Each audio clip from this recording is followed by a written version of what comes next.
Your thumb hovers over her name, and you already feel that familiar pull in your chest, like stepping toward a cliff you've memorized in the dark. You tell yourself it's different this time. She sounds softer, she's laughing again, and still, that quiet part of you is whispering. You've been here before. The average man calls this chemistry and walks in blind. Praying the fire won't burn him. The disciplined man notices the heat, measures it, and asks what it's really feeding. Imagine the late-night texts, the apology that tastes like bait, the sudden warmth after days of cold. Your mind calls it hope, your body calls it danger. You don't need another pep talk. You need the truth behind the pattern, because being the good man doesn't protect you. It makes you predictable, and most predators love predictable. That's the part you miss. So why do you keep choosing her? You replay it like a courtroom scene, the screenshots, the excuses, the moments you swear you should have seen coming, and the verdict always lands on you. Stupid, weak, unlucky.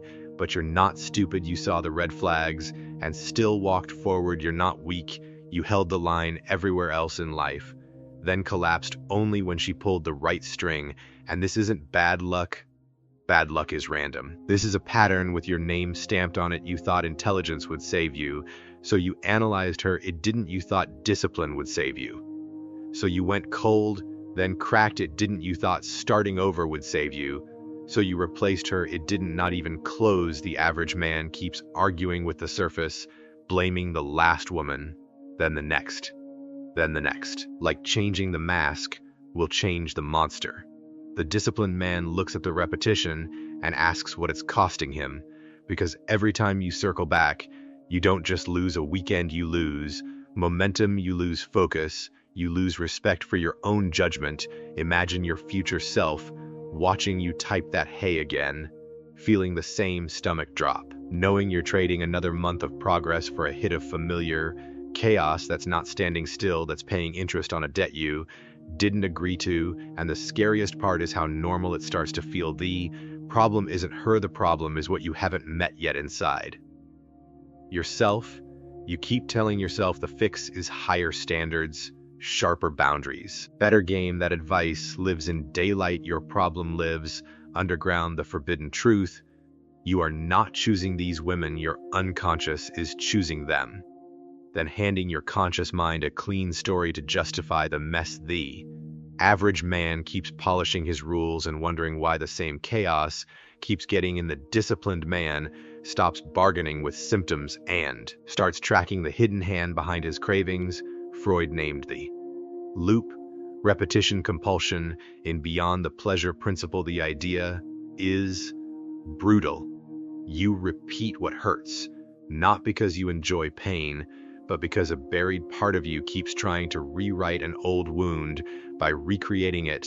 So you don't chase her, you chase the chance to finally be chosen. You don't forgive the disrespect. You worship the familiar ache. Screenshot this. Your type is often your trauma in a better outfit. That's why the pull feels like fate. Most men will hear that and keep scrolling. A small few will let it cut. And if you let it cut, one question opens like a trapdoor. What exactly is she activating in you? That question is where Jung stops being a dusty name and becomes a battlefield tactician. In Man and His Symbols, he maps the hidden forces that steer a man while he thinks he's steering himself. Jung warns, the encounter with the shadow is the apprentice piece in the individual's development, that with the anima is the masterpiece. Most men never reach the masterpiece because they keep failing. The apprentice piece, they refuse to face what they deny. The average guy studies women to feel safe.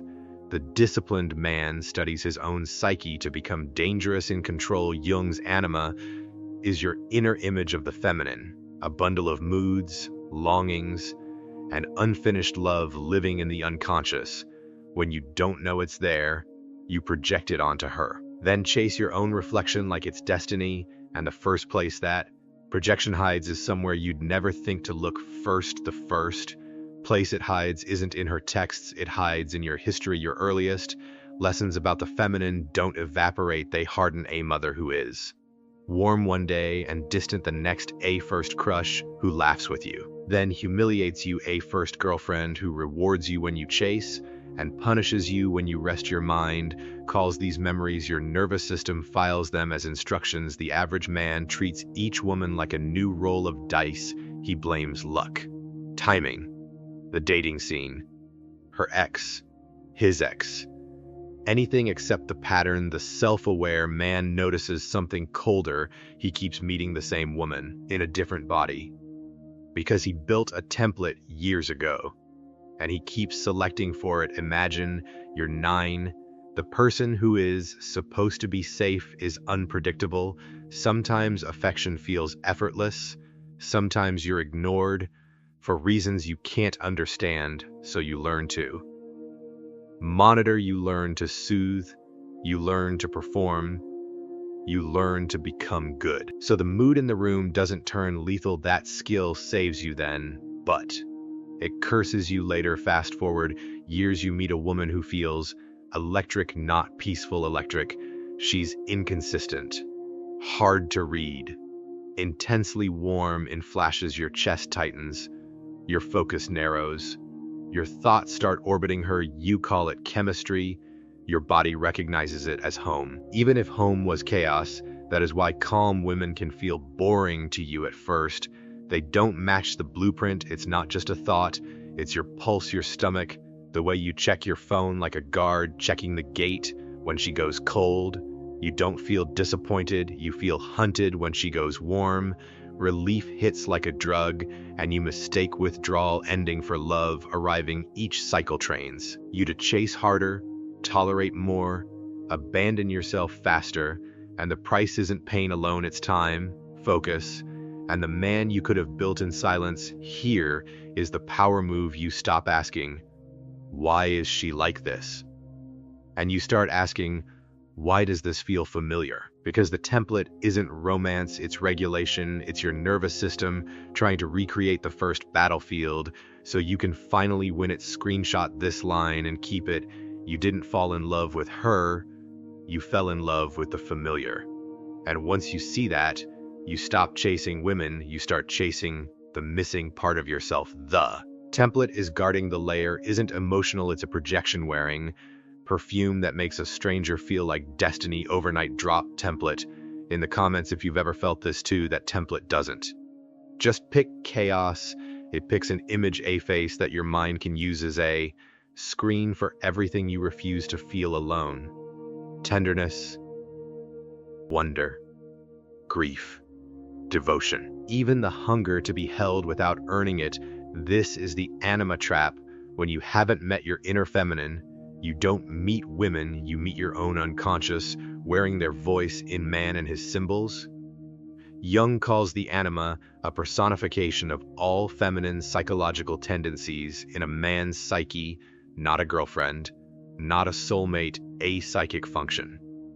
And when it's unintegrated, it hijacks your perception. The average man falls in love at first glance and calls it chemistry. He sees a smile and writes a mythology. He hears a sad story and appoints himself savior. He ignores the facts because the fantasy feels like purpose. The disciplined man stays awake. He lets attraction exist without handing it the keys. He watches what she does, not what his imagination adds. Imagine you're projecting a movie onto a wall. You're not watching the wall, you're watching the film. Now imagine screaming at the wall because the hero didn't save the princess the way you wanted. That's you. Months later, furious that she changed.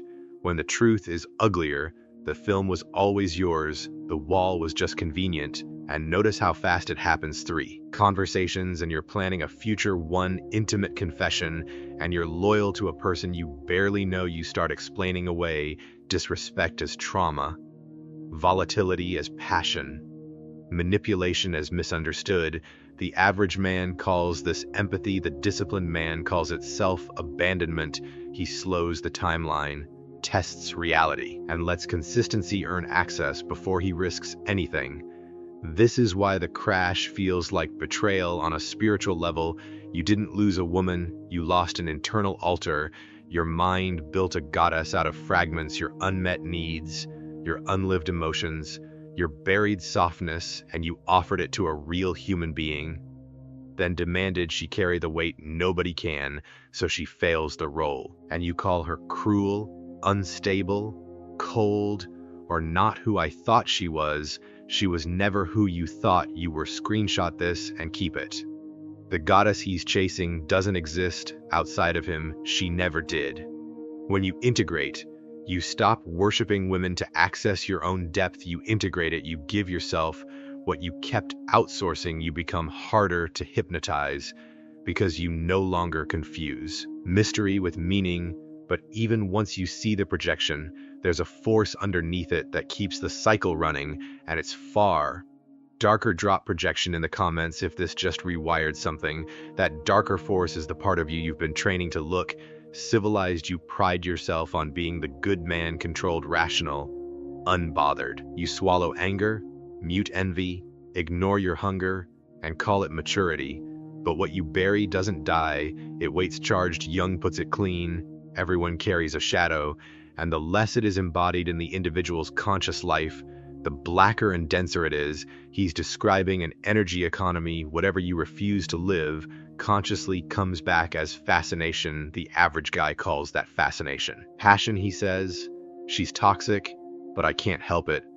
Like he's under a spell. The disciplined man hears a different message. Her chaos is resonating with your unclaimed chaos. You are not magnetized to her volatility. You are magnetized to the version of you that never got permission to be volatile. Imagine a man who spends 10 years being the rock. He shows up on time. He keeps his voice low. He never makes scenes. He never asks for too much. Then he meets a woman who is electric, laughing loud, disappearing for days, coming back with fireworks and excuses. His chest lights up. His mind goes quiet. He doesn't just want her, he needs her, because she is living everything he buried. Impulse, risk, selfishness, hunger, raw emotion. He isn't loving her, he's worshiping his own shadow in a female body. That's why nice can become a cage you think being good makes you safe. It actually makes you starved, and starvation makes you reckless. So you tolerate disrespect because it feels like aliveness. You accept inconsistency because it feels like adventure. You chase because chasing gives you a mission. Your restraint becomes your identity. So anything that threatens it feels intoxicating. She insults you, and you feel something wake up. She withholds, and you sharpen. You call it motivation. It's actually your buried aggression looking for a target. The weak man lets it explode outward. The master turns it inward into discipline. Here's the cold truth.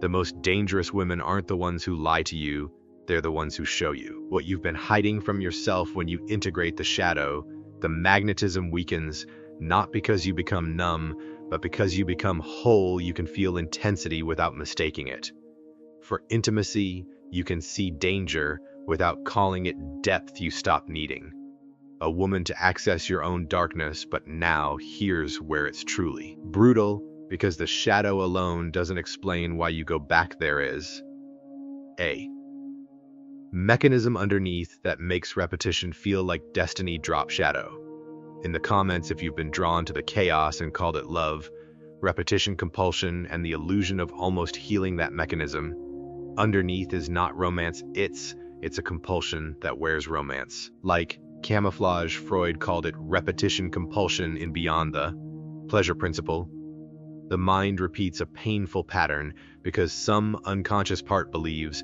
next time it will finally win, next time you'll be chosen, next time the apology will be real, next time the love won't have teeth. The average man experiences each collapse as a separate disaster, different name, different face, same wreckage. He calls it a streak of bad women and keeps moving, unaware he's dragging the same script into every new scene. The psychologically awake man notices the structure, the same chase, the same uncertainty, the same spike of relief when she returns, the same crash when she withdraws. He stops asking, why did she do that? And starts asking, why does this feel like the story I always end up in?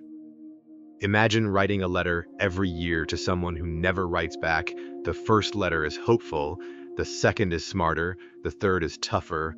With boundaries, the fourth is poetic. As if the right words will unlock the door each time you swear this.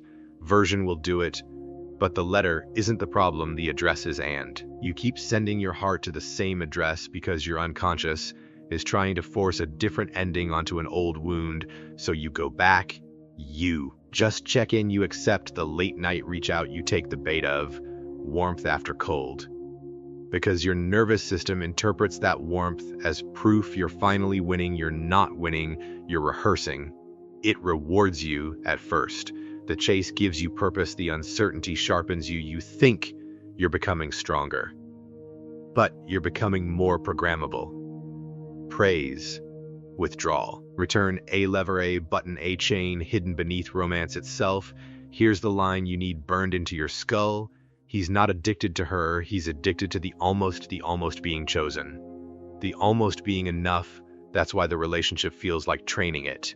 Teaches you to earn love through pain, to equate uncertainty with value too. Treat stability as suspicious, a weak man calls that depth and keeps paying, a disciplined man calls it a loop and refuses to fund it with his future.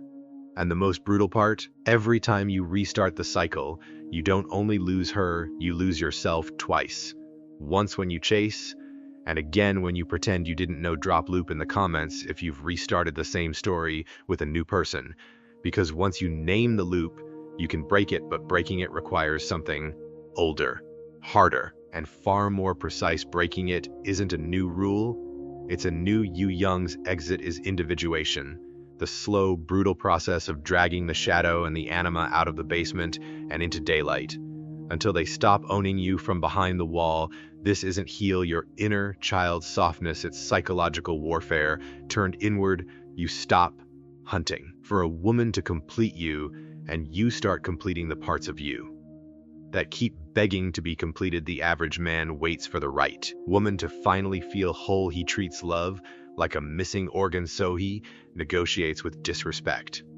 Because the alternative is emptiness, the individuated man does the opposite. He fills the emptiness. First, he builds a nervous system that doesn't panic in silence. He learns to hold his own tenderness without outsourcing it.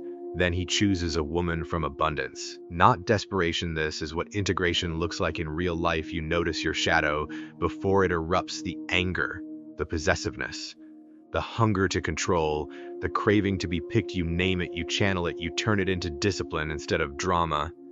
And you meet your anima without projecting her onto strangers. You create, you feel, you connect, you let beauty exist without turning it into obsession. In the spirit of Jung, you bring the unconscious into consciousness, so it stops acting out through your relationships. Imagine the next time you meet a woman who gives you that electric, dangerous pull. Your body wants to sprint back into the old movie, but you pause. One breath, two, you recognize the feeling. You know whose face it belongs to. Your past, your wound, your unowned parts, and for the first time, you choose consciously. You test consistency, you watch patterns, you let time expose truth. You do not confuse intensity with intimacy. Here's the line that ends the war. The man who has met his own darkness cannot be owned by anyone else's.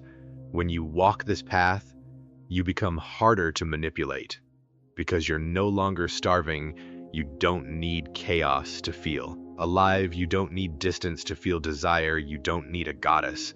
Because you reclaim the temple inside you, you start to see the telltale signs early. The rush, the dread, the urge to prove yourself. You don't argue with it, you observe it like a sniper watching wind, then you decide. And the decision sticks when she tries to pull you. Drop individuated in the comments if you're ready to end the war, because there is a version of you on the other side of this work, and he moves through the world in a way you haven't felt yet. You feel the difference first in your body. The old pull still appears, but it no longer commands you. Your chest doesn't outrun your mind. You let the rush pass, and you watch what remains after the lightning. The average man worships intensity as intimacy. The awake man studies it. A woman can be loud, wounded, seductive, unpredictable, and you don't call it depth, you call it information. You stop chasing anyone who requires you to shrink, explain, or perform for basic respect, you stop confusing the familiar ache of a wound being touched with love you. Recognize that ache as an alarm, not a sign. This is the identity shift. You move from the unconscious man, chosen by his wound, to the awake man, choosing from wholeness. You don't bargain with chaos to feel alive. You don't outsource your softness to a stranger.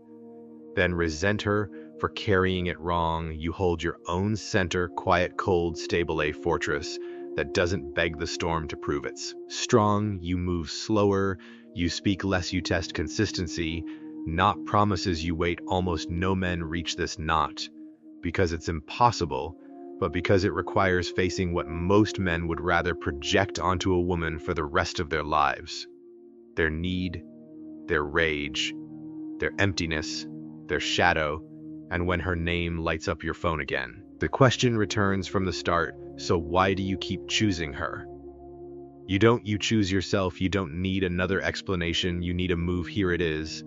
Name the pattern. Not tomorrow, not after the next heartbreak, right now. In one sentence: I chase chaos, I project a goddess, I confuse intensity with love. Whatever is true, say it, because what you can name, you can command. The average man keeps it vague so he can keep repeating it. The disciplined man makes it specific so he can kill it. Drop the number that hit you hardest: 1, 2, 3, 4, or 5 in the comments. That number is your current battlefield, and the replies are proof you're not the only one fighting in silence. If you want more of this war council, more psychology turned into strategy, subscribe and hit the bell so you don't miss the next briefing. No motivation, no fluff, just weapons. You stayed to the end. You're already different. Prove it today. And if you felt resistance while watching, good resistance is the guard dog of the old self. Let it bark. You're not here to be comfortable. You're here to be free. Every day you refuse to name it, you pay with time, respect, and focus. Stop paying. The next time the pull hits, remember, awareness is your strike. Screenshot this and live it. The man who sees his pattern first controls the outcome.